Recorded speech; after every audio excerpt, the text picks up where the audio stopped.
오늘 설교의 제목은 깨어서 일어나라 라는 제목으로 말씀을 나누려고 합니다. 14절에 보면 그렇게 돼 있죠. 그러므로 이르시기를 잠자는 자여 깨어서 죽은 자들 가운데서 일어나라 그리스도께서 내게 비추시리라 하셨느니라 라고 되어 있습니다.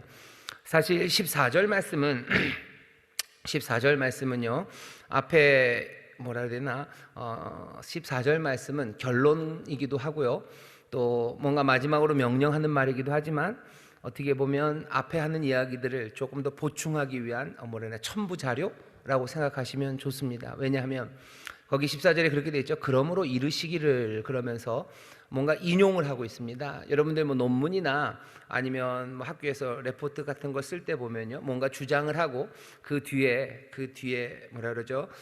참고 문헌처럼 아니면 각주를 달면서 인용을 합니다. 그렇게 본문 안에 하기도 하고 아니면 각주로 빼기도 하지만 14절이 약간 느낌이 그런 거예요. 그러므로 이르시기를, 무슨 일의 결론이라기보다는 앞에 있는 것들 약간 가져다 붙이는 느낌입니다. 왜 그렇게 읽혀지냐면요, 그러므로 이르시기를 하면서 이르신다라는 말을 쓸 때는 보통은 구약에 있는 성경을 인용을 합니다.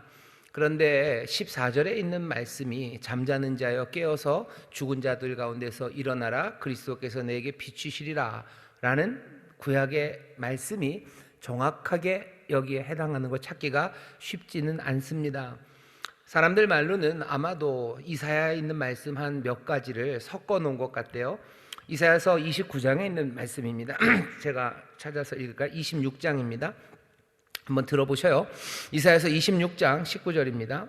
주의 죽은 자들은 살아나고 우리의 시체들은 일어나리이다. 티끌에 거하는 자들아 너희는 깨어 노래하라. 주의 이슬은 빛난 이슬이니 땅이 죽은 자를 내어 놓으리로다. 주의 죽은 자들 살아나고 일어나라 라는 말이 있습니다. 시체들은 일어난다 라는 말이 이사야서 26장 19절에 있어요. 그리고 또 우리가 잘 아는 이사야서 60장 1절 말씀입니다. 일어나라 빛을 발하라.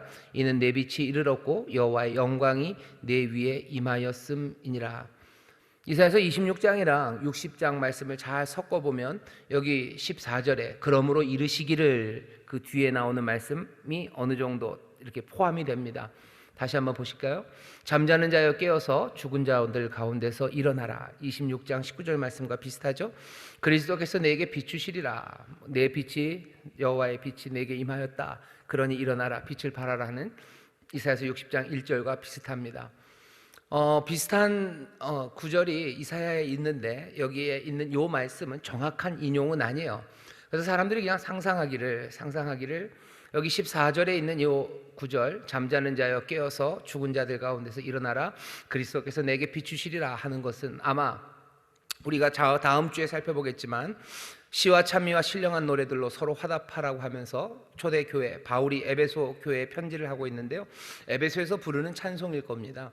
에베소에서만 부르는 찬송은 아니었을 거예요. 아마 이 당시 교회들이 불렀던 아마 유명한 찬송 중에 한 구절이 그 구약성경 이사야서 26장 그리고 60장에 있는 말씀, 그 말씀에 영감을 받아서 작사한 내지는 함께 부르는 찬송일 거라고 생각들을 합니다. 왜냐하면 아까도 말씀드린 것처럼 뭔가 그러므로 이르시기를 하면서 구약성경을 인용하는 것처럼 폼이 되어 있지만 구약성경 인용은 아니기 때문이에요.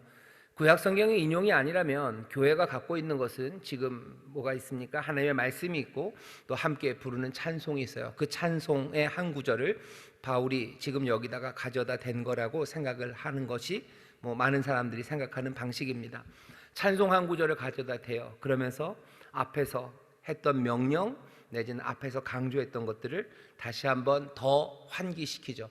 보통 찬송이 그런 식으로 쓰일 때가 많죠. 말씀을 함께 나누고 기도하고 우리가 들었던 말씀들 그리고 그것들 마음에 새기고 또 그것으로 다시 한번 결심하고 결단하고 그 말씀으로 살아갈 수 있도록 격려하기 위해서 찬송을 부릅니다. 그러면 14절에 있는 이 말씀도 아마 그렇게 앞에 바울이 전하고자 했던 그 내용을 더 격려하기 위해서 보충으로 가져다 놓은 것이 아닌가라고 생각할 수 있습니다. 왜 이 말씀을 먼저 드리냐면요, 우리가 오늘 읽은 11절부터 14절까지는 굉장히 짧습니다. 11, 12, 13, 14 일부러 그냥 그렇게 제가 나눈 거죠. 일부러 그렇게 나눴어요. 왜냐하면 11절에 두 개의 명령이 나옵니다. 그리고 두 개의 명령은 두 비트예요. 하나는 뭐라고 되어 있냐면은 어둠의 일에 참여하지 말고, 그리고 도리어 책망해라. 두 개의 명령이죠. 14절에도 사실은 두 개의 명령처럼 되어 있습니다. 잠자는 자야 깨어라, 그리고 일어나라. 비트가 두 개씩 되어 있어요. 그 두 개씩이고 두 개의 명령이 11절 그리고 14절. 그렇게 제가 그냥 본문을 나눠 놓은 겁니다. 그러니 앞에 참여하지 말고 너희들 책망해라 라는 것이 명령처럼 들리고요, 너희들 깨어라, 일어나라, 그 일을 어떻게 해요? 이제 일어나서 하라고 부추기는, 아니면 격려하는 찬송이 뒤에 붙었다고 생각하면 좋을 것 같습니다. 안 그러면 14절에 있는 깨어라 그리고 일어나라라는 말씀이 분명히 좋은 말씀이고 우리가 들어야 되지만, 뭐 이 중간 안에서 갑자기 이미 뭐 죽음에서 일어나 부활의 생명을 가진 사람들에게 다시 일어나라라는 말을 하는 게 조금 어색하기 때문입니다. 자, 일단 설명은 그렇게 해놓고 그 다음에 오늘 우리에게 주시는 말씀을 우리가 살펴보겠습니다. 바울이 에베소 교회 성도들을 향해서 오늘 본문에서 전하는 메시지는 분명합니다. 11절입니다. 너희는 열매 없는 어두움의 일에 참여하지 말고 도리어 책망하라 라고 되어 있습니다. 열매 없는 어둠의 일이 뭔지 앞에서 조금 설명했어요. 지난주에 얘기를 했죠. 지난주 5장에 있는 이 이야기가 뭐 누추와 어리석은 말, 희롱의 말, 음행, 더러운 것, 탐욕 얘기하면서 기억나시나요? 두 부류로 나눌 수도 있다고 그랬죠. 뭔가 성적인 것 더하기 탐욕. 하지만 아예 그 탐욕이라는 게 결국은 자기의 성적인 욕심을 추구하는 거기 때문에 그냥 뭉뚱그려서요, 항상 셋 나오는데 앞에 둘은 분명하게 성적인 겁니다. 그리고 뒤에 나오는 것들이 다 욕심과 관련되어 있는 건데, 그것을 성욕 더하기 탐욕 두 개의 문제로 보는 것보다는 아예 탐욕이라는 게 탐욕이 성적인 탐욕이라고 생각해서 바울이 성적인 문제를 지금 쭉 이야기했었던 것이라고 지난주에 말씀을 드렸었고, 여러분들은 그걸 몽땅 다 기억하고 계십니다.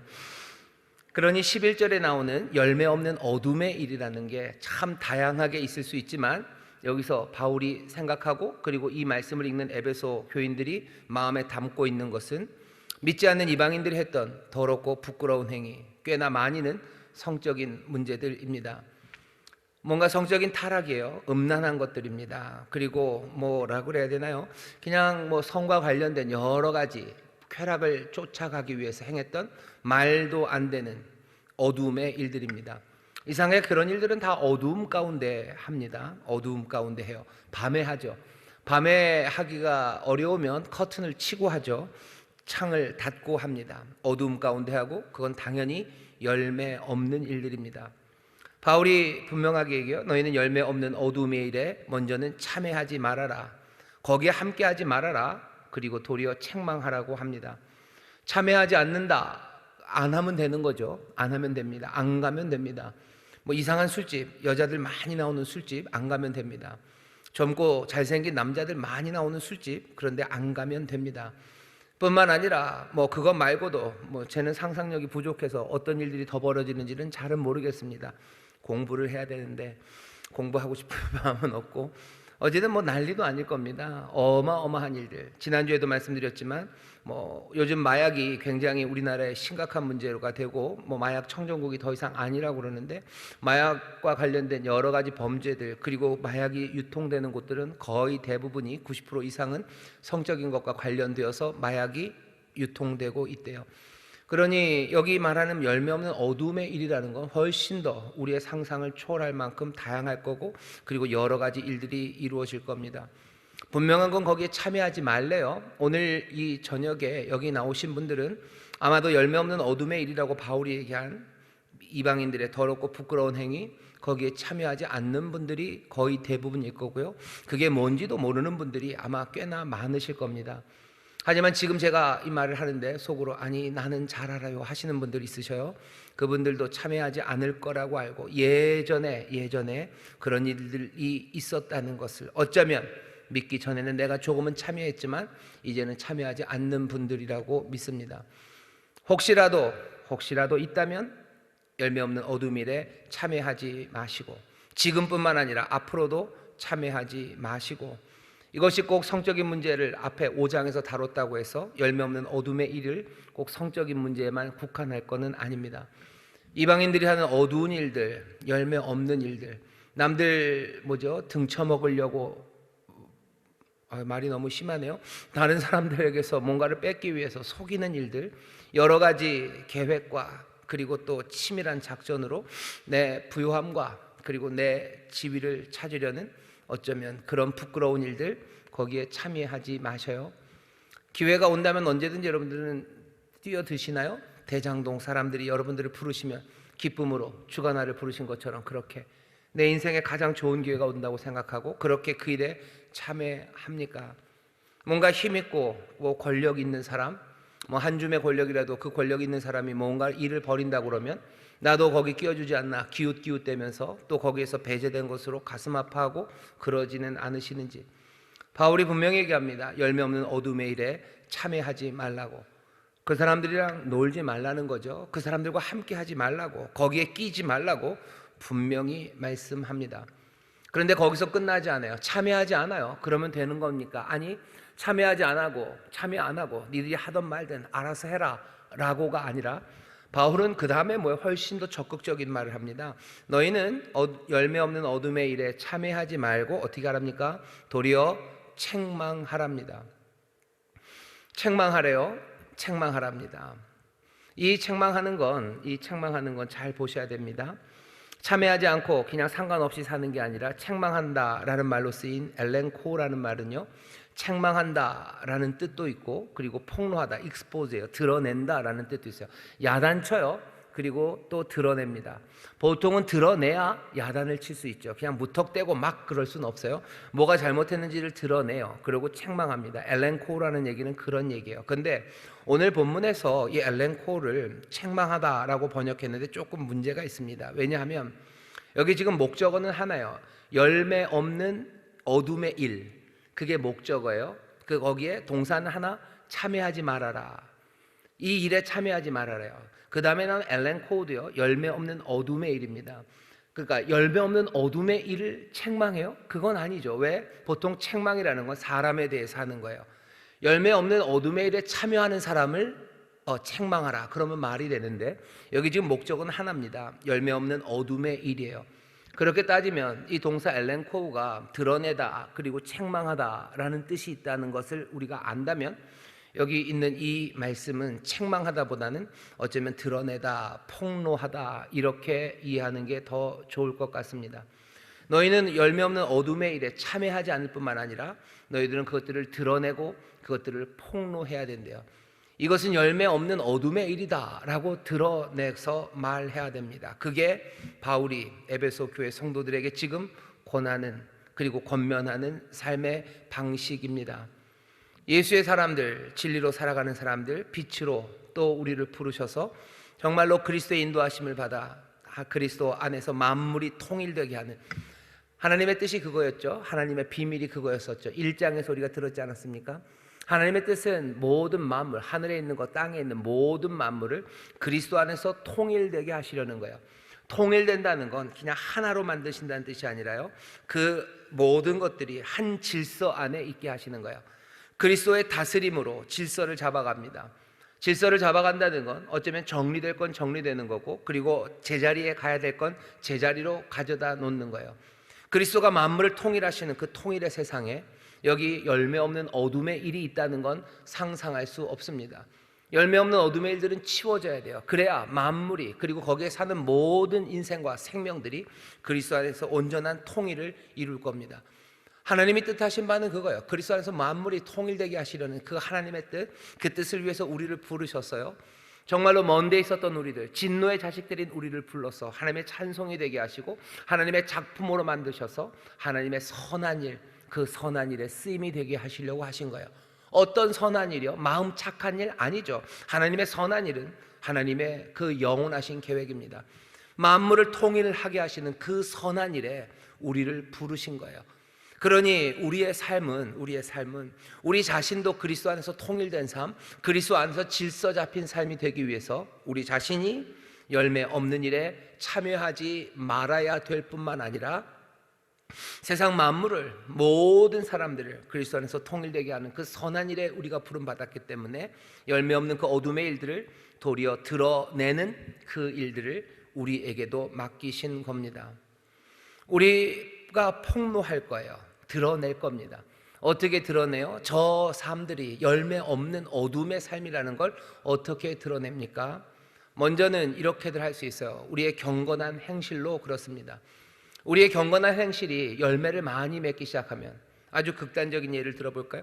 열매 없는 어둠의 일, 뭔가 쾌락을 쫓아가는 그것이 얼마나 허망한지, 오히려 성적으로 아주 단아하고 단정한 삶이 얼마나 더 충실하고 그리고 풍성한 열매를 맺는 삶인지 그것들을 우리가 보여줄 수 있습니다. 무엇으로? 성적인 부분에서 경건한 행실로 그렇습니다. 성적인 부분을 떠나서도 마찬가지예요. 다른 여러 어둠의 일들이 남을 속이고 또 남들 짓밟고 올라가는 것이 얼마나 허망하고 열매 없는 삶인지를 정말로 섬기고 사랑하고 선한 것들을 쫓아가는 거룩하고 경건한 우리의 행실의 그 결과들을 내어 보임으로써 드러낼 수 있습니다.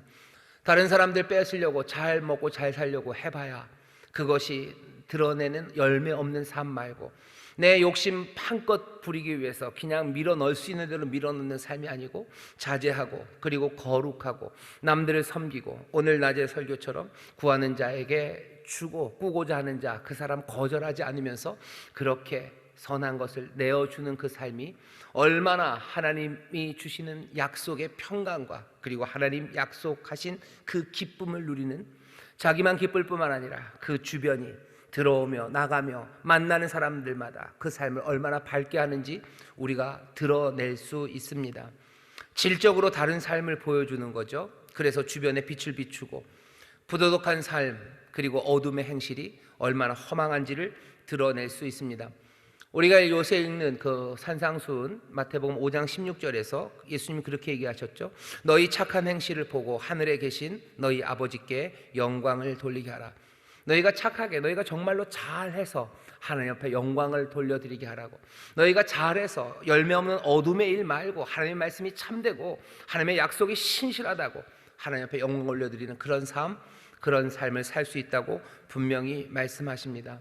그러니 우리는 알아요. 구원받은 성도들의 선한 행실이 어둠에서 빛의 역할을 하고요, 그리고 사람들을 변화시킬 수 있습니다. 어둠의 일을 드러낼 거예요. 그 일들이 열매 없다는 걸 드러내고 그 사람들을 어둠의 열매 없는 일들을 하는 행실에서 진리 가운데로 인도할 수 있습니다. 뭐가?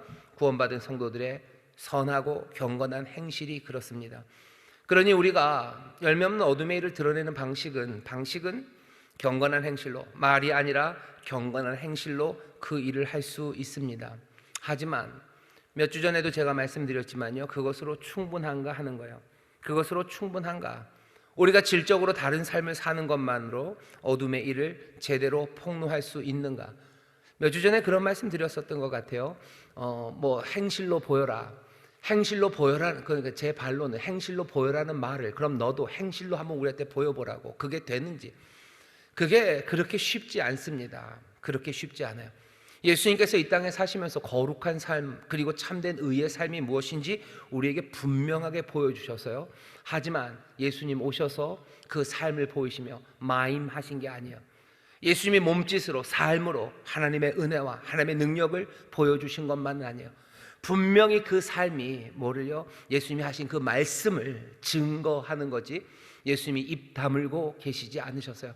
하나님이 사랑이라고, 하나님이 너희를 기다리신다고, 너희를 오랫동안 찾으신다고 말씀하셨어요. 그리고는 어떻게 해요? 그 은혜로, 그 구원을 위해서 예수님 십자가를 지신 거지. 그냥 십자가를 지시고 가는 그 길에 또 늘 성실하고 경건하고 거룩하고 선하게 살아갔던 그 삶이 예수님이 우리에게 전하려고 했던 모든 진리를 몽땅 다 드러내지 않습니다. 예수님이 이 땅에 오셔서 침묵하지 않으셨어요. 누구보다도 분명하게 말씀하셨어요. 장황하게 말하고 사람들에게 뭘 어떻게 하려고 조바심 치면서 얘기하진 않으셨지만 예수님은 예는 예라고 아니오는 아니오라고 해야 될 말들, 전해야 될 말씀들을 분명하게 전하셨습니다. 예를 들어 볼까요? 교회 안에 이상하게 사는 사람이 있어요. 말도 안 되는 열매 없는 어둠의 일을 여전히 하는 사람이 있습니다. 그 사람 어떻게 해야 됩니까? 그 사람 앞에서, 그 사람 근처에 있는 함께 신앙생활하는 구역 식구들이 그 앞에서 아무 말 하지 않고 경건하게 살아요. 경건하게 살고 거룩하게 삽니다. 그러면서 그가 돌아오고 잘못을 깨닫고 돌이킬 수 있을까? 있겠죠. 있겠죠. 아까 얘기하지 않았습니까? 너의 착한 행실을 보고 사람들이 하나님 아버지께 영광 올려드리게 하라. 예, 그렇게 됩니다. 하지만 그 말씀만 있는 건 아니죠. 형제가 죄를 범하면 찾아가서 권고하라고 돼 있어요. 네가 가서 조용히 권고해라. 한 사람이 안 되면 둘이 가라. 그래도 안 되면 교회 장로들 부르고 그렇게 해서 어떻게 그 사람 돌이키도록 어떻게 해요? 가서 말하라고 하신 말씀도 분명히 있습니다. 마태복음 18장 보면 그렇게 돼 있어요. 18장 15절에 17절에 보면 가서 말하래요. 잘못됐다고 말하래요. 책망하는 거죠. 그때는 열매 없는 어둠의 일을 드러내는 거죠. 그건 어둠의 일이다. 그거는 열매 없는 삶이다 라고 드러내는 겁니다. 드러내며 그 사람을 책망하는 것. 우리의 형제와 이웃의 죄를 드러내고 그래서 바로 잡으려면 뭐가 필요합니까? 말로 죄를 지적하고 책망하는 것, 그것이 필요합니다. 무엇이 잘못됐는지를 말해야 돼요. 그리고서는 그것을 책망하는 일 필요합니다. 교회 안에 있는 사람들 뿐이겠습니까? 믿지 않는 사람들의 경우도 마찬가지예요. 믿지 않는 사람들의 어둠의 일들을 폭로하고 또 그것들을 바로 잡아야 합니다. 문제는 그렇게 하면서 경건한 행실을 보여줘야 되는데 그게 쉽지 않습니다. 그렇게 하면서 뭔가 우월감을 갖지 않고 겸손과 자비함으로 사랑으로 참된 말을 하는 것이 참 어렵습니다. 잘못된 일을 하는 사람 앞에 내가 잘났다는 우월감 없이 정말로 겸손으로 사랑과 자비함으로 그 말을 할 수 있는 것, 그 일 쉽지 않아요. 하지만 쉽지 않다고 해서 그것을 포기할 수는 없습니다. 성령의 도우심 구하고 또 내가 그렇게 내 형제를 사랑하는 마음으로 겸손하게 내 우월감 하나도 없이 여기 바울이 권면하는 것처럼 열매 없는 어둠의 일을 드러낼 수 있는 사람 되기 위해서 기도하셔야 돼요. 성령께서 우리에게 주신 은사, 지혜의 말씀의 은사, 지식의 말씀의 은사, 예언의 말씀의 은사라는 게 무슨 풀지 못할 수학 문제를 풀어내고 뭐 그런 것만은 아닙니다. 여기 이 열매 없는 허망한 일들을 드러내기 위해서는 지혜로운 말이 필요하죠. 정말로 은쟁반에 옥구슬 같은 말들이 필요하죠. 정말로 그 마음에 박힐 말들이 필요하죠. 정말로 겸손으로 은혜와 자비함으로 철철 넘치는 그 사랑의 말들이 필요합니다. 성령님 우리를 도우셔야 돼요. 성령님 우리를 도우셔야 합니다. 그래야 복음을 말하기 시작하고 악하고 부끄러운 일에 참여하고 동참했던 사람들, 그 사람들이 다시 한번 거기서 돌아서서 빛의 열매를 맺는 그 삶으로 나올 수 있습니다. 아까 처음에 말했던 것도 그러니 여전히 중요합니다. 우리가 거룩한 행실로 살아야 되죠. 그래야 소위 말하는 말발이 서지 않겠습니까? 그래야 내가 가서 말할 수 있지 않겠습니까? 하지만 그것이 완성되었을 때 그때 가서 말한다. 그건 어쩌면 늦을 겁니다. 겸손하게 내가 조금은 부족해도 그래도 성실하게 빛의 열매를 맺는 삶을 살아가면서 내 사랑하는 형제들과 세상을 향해 열매 없는 어둠의 일을 드러내야 합니다. 왜 그래야 됩니까? 12절입니다. 저희의 은밀히 행하는 것들은 말하기도 부끄러움이라. 그 어둠의 일들이요 정말로 부끄러운 일들이기 때문입니다. 어떻게 그럴 수 있습니까? 말려야 되는 일이요 도저히 그럴 수 없는 일들을 하기 때문에 드러내는 거예요. 뭐가 조금 그렇다면 어쩌면 넘어갈 수 있을지도 몰라요. 하지만 정말로 말하기도 부끄러운 일들, 정말로 그럴 수 없는 일들, 그런 일들이 일어난다면 일어나기 때문에 가서 그 일들을 드러내야 합니다. 그 일들을 드러내면 어떻게 돼요? 13절입니다. 그러나 책망받는 모든 것이 빛으로 나타나나니 나타나지는 것마다 빛이니라. 빛으로 드러낼 거예요. 빛으로 살아가는 성도들이 그 모든 것들을 드러나게 할 겁니다. 바울은 기대하고 있어요. 이 말을 듣고 어둠의 일, 열매 없는 어둠의 일에 참여하지 않을 뿐만 아니라 그것들을 드러내고 또 거기에 참여하는 사람들을 에베소 성도들이 책망할 거라고. 그렇게 하면 모든 것이 빛으로 다시 나타나게 될 거라고. 어둠은 감추는 일이지만 빛은 드러나게 합니다. 드러나면 그 사람들 자기들의 실상을 보고 죄인임을 깨닫게 될 거예요. 그렇게 또 드러나게 되면 그것이 폭로되어서 그냥 알려지는 것만이 아니라 변화가 생기는, 변화를 일으키는 긍정적인 일이 시작될 겁니다. 마지막이 그래요. 나타내지는 것마다 빛이니라. 그렇게 드러나는 것들은요 빛이 될 거래요. 이 얘기는 이렇게 이해하시면 제일 따뜻합니다. 우리가 어렵고 힘들어도 겸손하게 정말로 우리 형제들의 어둠의 일들을요 드러내면 성도들이 그 빛으로 드러내면 그것들을 보고 깨달아서요 어떻게 해요? 우리의 성도들 이 사람들이 그 이야기를 들은 사람들이 책망받은 사람들이 변화되어 빛이 되어 가는 겁니다. 그게 가장 아름답고 따뜻한 해석이죠. 근데 그렇게 해석하기가 어려워요. 왜? 그런 경우가 별로 없다고 생각하기 때문이에요. 드러나면 그 사람이 빛이 될까? 드러나면 빛의 삶으로 가는 게 아니라 드러나면 그냥 싸움 날 것 같고 드러나면 떠나갈 것 같지, 그렇게 드러난 사람들이 빛이 될 거라고 생각하지 않기 때문에 여기 마지막 13절의 말씀이 나타나지는 것마다 빛이니라 하는 말씀을 다른 식으로 상상하게 되는 겁니다. 하지만 사실은 이 빛이 된다는 말씀이야. 드러나는 것들은 모두 빛이다. 모두 빛이 됩니다. 어떻게 그럽니까?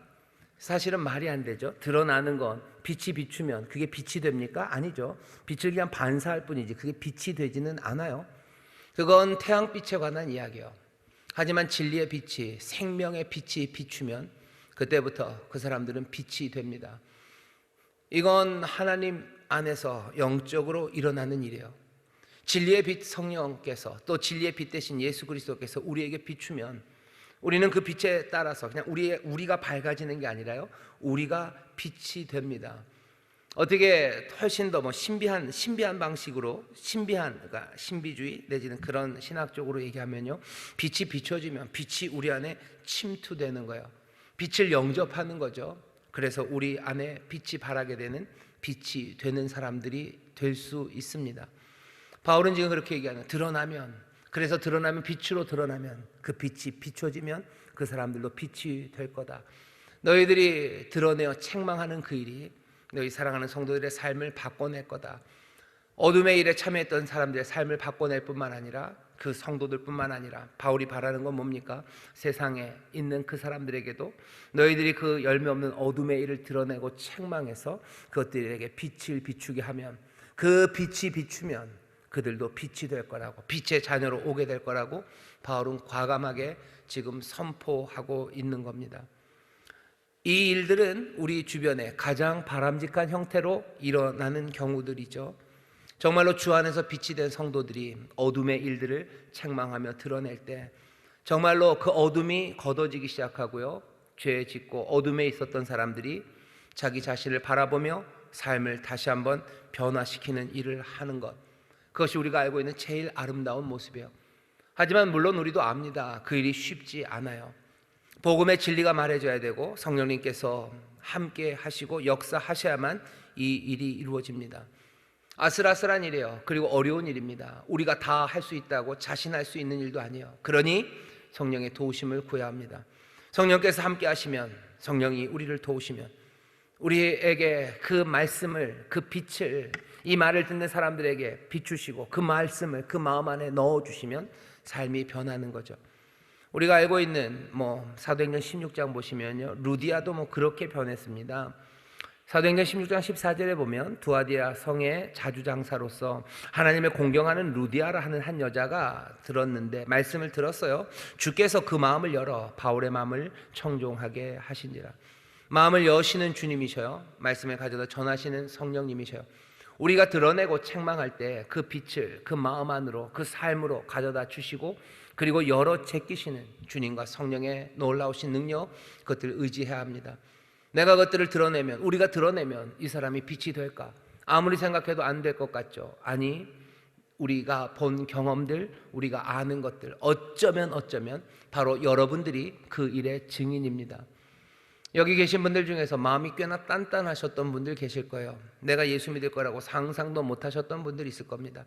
하지만 내가 죄인임을 깨닫게 하셔요. 내게 빛을 비추셔서 내가 잘못 살았다는 걸 깨닫게 하시고, 난 그렇게 살아도 되는 줄 알았어요. 아니, 그렇게 사는 게 좋은 줄 알았어요.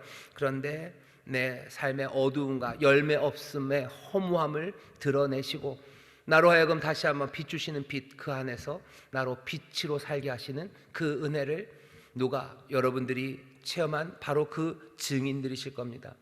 이 일이 이루어집니까? 이루어집니다. 우리가 이 일의 증인입니다.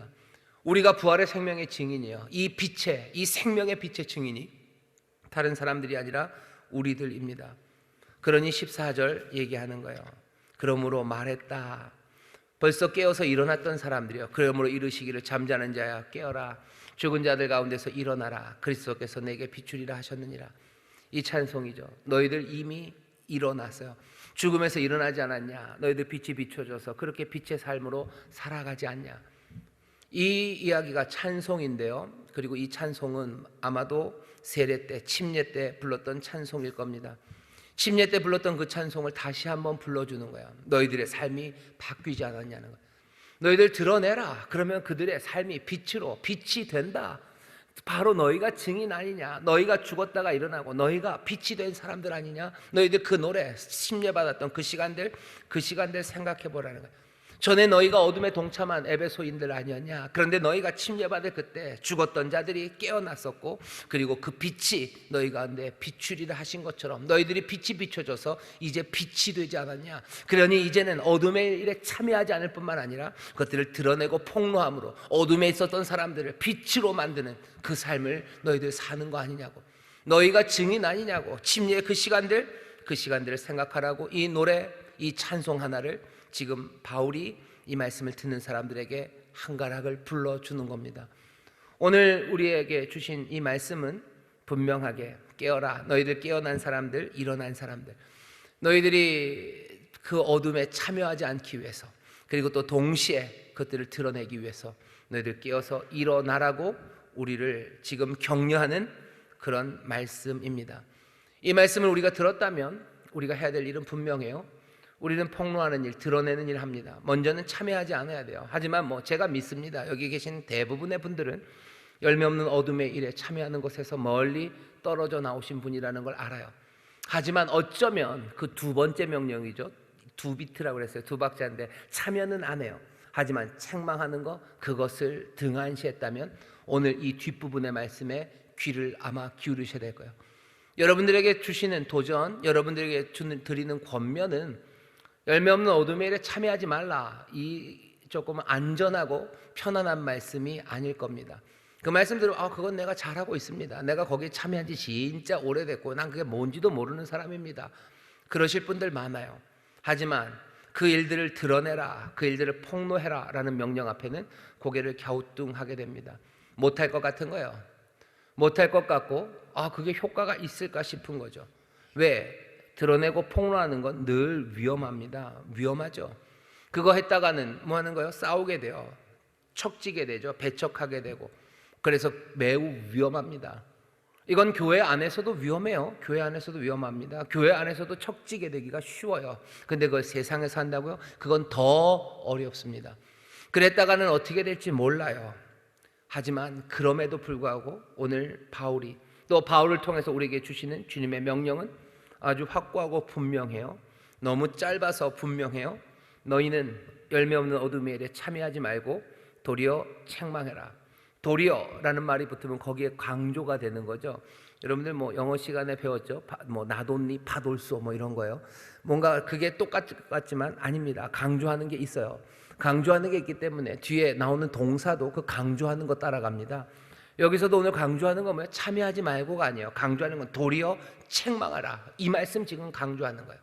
앞에 참여하지 말라는 말에 안심하지 마세요. 지금 도리어라고 하면서 오늘 강조하는 것은 책망하고 폭로하고 드러내라는 이 말씀입니다. 이 위험한 말씀을 우리에게 주신 책무로, 우리에게 명령으로 주시는 겁니다. 위험하죠.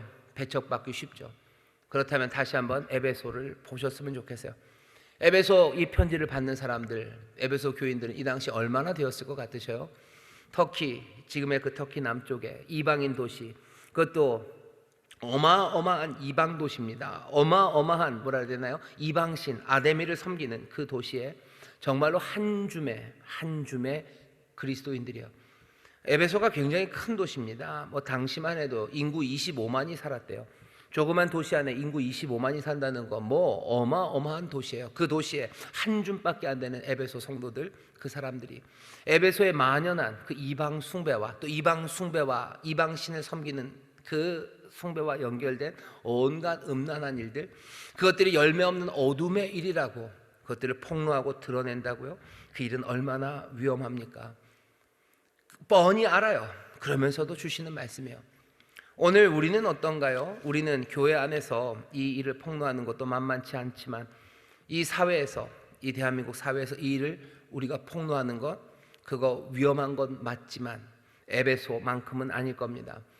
그러니 예수님, 긍휼의 예수님, 우리를 긍휼히 여기시고 불쌍히 여기시는 예수님이 이 말씀을 뒤로 빼시지는 않을 것 같아요. 에베소에게도 이 말씀을 하셨습니다. 그럼 한국교회 이 말씀을 안 하실 이유가 없습니다. 한때는 대한민국에 25%가 성도들이라고 그랬어요. 근데 그 정도는 아닙니다. 20%안 될 것 같아요. 우리가 5천만인데 예수 믿는 사람이 지금 1,000만이라고 말하는 게 조금 더 아래쪽일 어딜 거라고 얘기해요. 그럼 20%가 안 됩니다. 그러면 15%, 10%면 500만이고요. 15%면 750만이, 한 15%에서 한 20% 사이쯤 됩니다. 에베소와 비교할 때 훨씬 더 많아요. 훨씬 많습니다. 에베소와 비교할 때 훨씬 더 수도 많고요. 그리고 사회 경제적인 힘이라고 그럴까요? 그것도 에베소 교회가 에베소에 대해서 가졌던 것보다는 한국 교회가 한국에 대해서 갖고 있는 힘이 훨씬 더 셉니다. 그런데도 불구하고 이 폭로하는 일은 여전히 쉬운 일은 아닐 겁니다. 해야 합니까? 예, 해야 합니다. 근데 문제가 있죠. 한국 교회가 우리가 이 세상의 어두운 일들을, 열매 없는 어두운 일들을 폭로한다는 거, 그거 할 만한 자리에 있지 않다고 모든 사람들이 이구동성으로 말합니다. 왜냐하면 교회, 너희가 더 빛의 현실과 빛의 열매 보이지 않는다는 그런 비판들이 많기 때문입니다. 열매 없는 어둠의 일을 책망할 만한, 그럴 만한 자리에 한국교회가 있지 않다고들 말합니다. 그 말이 꽤나 타당한 점들이 있습니다. 왜냐하면 꽤나 많은 그리스도의 사람들이 정말로 그리스도의 본을 받아서 예수님을 따라 살아가는 삶, 오늘 아침에도 말씀을 전했었죠. 악을 악으로 갚지 않고 악에게 대적하지 않으라고 말라고 말씀하시는데, 누구보다도 그냥 악으로 악을 대적하려는 그런 끈질김과 그런 집요함을 교회가 보이는 그런 모습들도 있고요. 그리스도를 따라가 구하는 자에게 내어주고 꾸고자 하는 자, 그 사람들에게 거절하지 않기보다는 오히려 내 성공과 부유함을 위해서 움켜잡는 일들 더 많이 보이고, 세속적인 성공, 이름 날리고 더 부유해지기 위해서 많은 크리스찬들이 오히려 하나님의 이름, 하나님의 능력, 그것들을 의지하며 정말 허황된 생각으로 살아가는 사람들이 얼마나 많은지 모릅니다. 하나님 섬기기보다는 자기 배, 자기 욕망을 섬겨요. 교회 안에서도 마찬가지죠. 신앙생활에서 예수 그리스도가 주인이 아니에요. 공견하게 신앙생활의 주인, 따라야 되는 주는 목사라고 말하는 사람도 있고, 또 어떤 사람들은 성도라고 말하는 사람들도 있어요. 뻔뻔하게 얘기하죠. 교회의 주인은 목사가 아니래요. 맞아요. 교회의 주인은 성도래요. 뭔 소리를 하는 건지 모르겠어요. 교회의 주인 머리는 주님이십니다. 교회에서 여러 가지 이루어지는 판단들, 그리고 여러 가지 가야 되는 방향들이 당연히 목사를 위한 것이 되면 안 돼요. 하지만 동시에 성도를 위한 것이 되었을 필요도 없습니다. 교회는 성도를 위해서 있는 곳은 아니에요. 교회는 주님을 위한 곳이고 주님이 머리가 되는 곳입니다. 주께서 성도들과 또 당연히 목사 아니면 모든 재직들과 일꾼들에게 은혜를 베푸시고 필요한 모든 것들을 채워주실 겁니다. 하지만 사람들이 왜 그런지 교회의 주인은 성도래요. 그걸 공공연하게 그렇게 말들을 합니다. 세상을 변화시키는 것, 그래서 거룩한 사명을 감당하는 것, 그것 현실의 논리 앞에서 처참하게 무너지는 모습들이 교회에 보입니다. 교회가 그렇게 고갈되고 가난하고 진리와 길을 잃어버렸는데 누가 누구의 영혼을 구합니까? 어디서 영혼의 어두움을, 열매 없는 어둠의 일을 어떻게 교회가 드러낼 겁니까? 아까도 말씀드렸어요. 그래도 해야 합니다. 에베소 교회를 향해서 여기 음란한 일 참여하지 말라는 걸 보면 에베소에도 여전히 이런 일들이 있습니다. 고린도만큼은 아니었던 것 같아요. 그래도 에베소 교회도 마찬가지였어요. 그런데도 불구하고 주께서는 에베소 교회를 향해 바울을 통하여 어둠의 일에 참여하지 말고 도리어 책망하라고 그 말씀을 주셔요. 뒤에 나오겠지만 성령의 충만함이 필요합니다. 함께 격려하고 섬기며 점점 더 경건한 삶을 살아가야 되는 그 시도들 필요합니다. 우리도 마찬가지예요. 성령의 충만함으로 서로 섬기는 경건한 삶 살아갈 거예요. 그리고 또 그러면서도 이 명령 그대로 정말로 어둠의 일들을 하나하나 드러내는 그 일들 감당해야 합니다. 그러기 위해서는 어떻게 해야 됩니까? 여기 있는 것 그대로죠. 잠에서 깨어나 일어나야 합니다. 교회가 먼저 잠에서 깨어나야 돼요. 예수 믿는 사람들 잠에서 깨어 일어나야 돼요. 14절에 있는 이 찬송은 예수 믿는 사람들이 불렀던 찬송이요, 예수 믿는 사람들이 침례받으면서 세례받으면서 자기들이 누군지를 확인했던 그 노래입니다. 이 노래 불러야 돼요. 잠에서 깨어, 우리 잠에서 깨어난 사람, 우린 죽음에서 일어난 사람들이라고 노래하기 시작해야 됩니다. 그래야만 됩니다. 왜? 하나님의 심판이 임할 때 말라기서에 보면 하나님이 심판하셔요. 심판하실 때 제일 먼저 누굴 부르십니까? 제사장들을 책망하셔요. 이 땅에 우리를 왕같은 제사장들로 부르셨어요. 교회는 왕같은 제사장, 거룩한 나라, 택하신 민족, 그렇게 부름받은 사람들이 우리들입니다. 우리가 먼저 깨어서 일어나야 됩니다. 빛의 자녀라고 하는 우리들이 빛의 자녀답지 않다면 인류에는 어떤 소망도, 이 어둠에는 어떤 답도 없습니다. 어떤 답도 없습니다. 다른 빛을 주신 일이 없어요. 다른 구원의 길을 주신 적이 없어요. 교회를 세우시고 하나님의 사람들을 통해서 우리를 소금이라고 빛이라고 부르시며 주께서는 주의 일을 이루어 가실 거예요. 세상에 있는 모든 만물을 통일하게 하시려는, 그리스도 안에서 통일하게 하시려는 하나님의 그 놀라운 비밀의 뜻이 여전히 교회를 통해서 이루어질 겁니다. 깨어야 돼요. 일어나야 됩니다. 그래서 더 경건과 그리고 성실함으로 빛의 자녀로 살고 입을 열어 복음의 진리를 말하며 어둠을 드러내기 시작하고 성령의 도우심을 기대하며 겸손하게 의지하며 부르짖으며 하나님이 우리를 부르신 그리스도께서 우리를 또한 보내시고 하나 되게 하신 그 거룩한 일들을 감당해내야 합니다. 그게 지금 우리가 해야 될 일들이고요, 또 시급하게 갈급하게 우리가 감당해야 될 우리의 책무입니다. 해야 할 일들을 아는 사람들은 행복한 사람들입니다. 해야 할 일을 모르는 사람의 삶이 허무할 뿐이에요. 우리의 삶은 허무한 삶 아닙니다. 사람들은 인생이 뭐냐고 묻고 인생이 허무하다고 말하겠지만 우리는 더 이상 그렇게 말할 사람 아니에요. 가야 할 길 분명하고 우리를 인도하신 이가 우리 앞에서 떠나지 않으셔요. 혹시 우리의 눈이 어두워졌다면, 우리의 귀가 둔해졌다면 성령님 우리의 귀를 여시고 우리의 눈을 여시라고 기도하셔요. 어떻게 눈이 어둡고 귀가 어두워져서 보이지도 않고 들리지도 않는데 그렇게 기도합니까? 예, 믿음이죠. 우리가 붙잡았던 믿음이 우리로 하여금 또 기도하게 하고, 믿음이 우리를 또 앞으로 나아가게 하고, 믿음이 깨어 일어나라고, 살아나라고 노래하게 하고, 그리고 그 믿음이 그 노래, 소망의 노래, 그리고 또 그 부르심에 대한 순종의 길을 걸어가게 하십니다. 다시 한번 믿음으로 일어서는 귀한 교회, 귀한 성도들 되시기를 바라고, 우리가 해야 될 일들이 뭔지 다시 한번 보세요. 그것들 책망하며 나갈 겁니다. 빛이 비추고 드러나기 시작할 거고, 그렇게 빛이 비추면 그들은 빛이 됩니다. 주께서 이 일을 이루실 것을 믿으며 서로 격려하며 세상을 정말로 빛으로 찬란하게 만드는 그리스도의 빛이 되시기를 간절히 축원하고, 또 그렇게 성령님이 우리를 도우시고 만들어 주실 줄 믿습니다. 기도하겠습니다. 하나님, 오늘 하나님의 말씀을 듣습니다. 열매 없는 어둠의 일들, 그 일들이 우리 주변에 얼마나 많은지 모릅니다. 주여, 주여, 지난밤에 있었던 그 사건들 앞에 우리가 다시 한번 그 어둠의 일들이 드러나고 다시 한번 참된 빛과 참된 삶들이 말하여지는 그런 사명, 책무를 감당하게 하여 주옵소서. 비난하고 욕하는 것 아니라 우리가 해야 될 일들 하나님 앞에 겸손하게 다시 한번 듣게 하여 주옵시고, 내가 손 닿는 곳, 내 말소리가 전해지는 곳, 내 삶이 보여지는 그곳에서 정말로 소금으로 빛으로 살아가는 우리 모두가 되게 하여 주옵소서.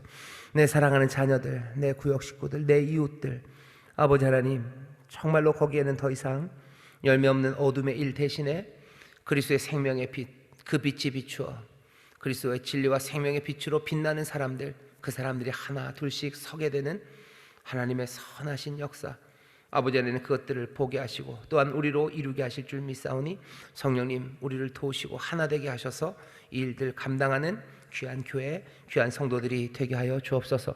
그 가운데 하나님을 향한 감사가 또 하나님의 뜻이 이루어지는 새로운 소망이 우리 가운데 피어나게 될 줄 믿사오니 그 소망의 불 높이 또 그 소망의 노래 크게 부르는 하나님 복음을 전하는 아름다운 발걸음들이 되게 하여 주옵소서. 감사드리며 예수님 이름으로 기도하옵나이다. 아멘.